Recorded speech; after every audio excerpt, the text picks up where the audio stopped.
doon sa mga nabanggit natin kanina sa ating introduction sa inyo. Okay. Naval Air Group is already been 63 years in existence sa ating armed forces. Created ito mainly to provide aeroplano sa ating Navy.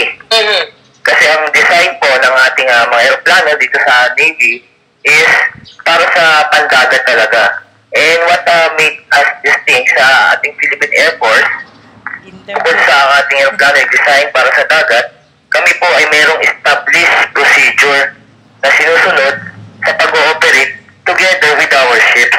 Kumbaga ang Navy natin is binubuo mainly ng mga barko, and kami, tinask upang maging, kumbaga, force multiplier. Pinapalawak namin ang range, ang horizon ng mga barko natin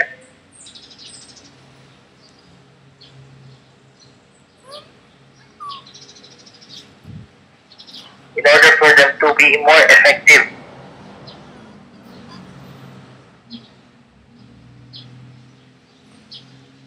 And mas malawak ang nasasakop.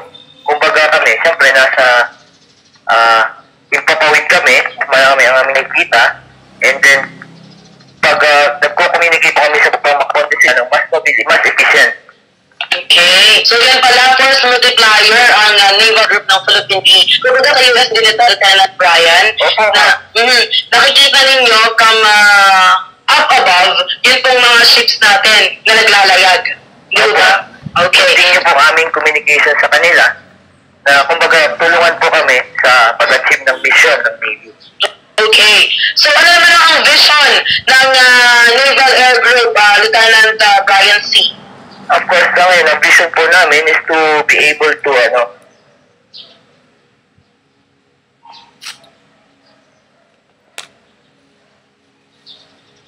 provide air assets sa ating mga naval forces sa buong archipelago.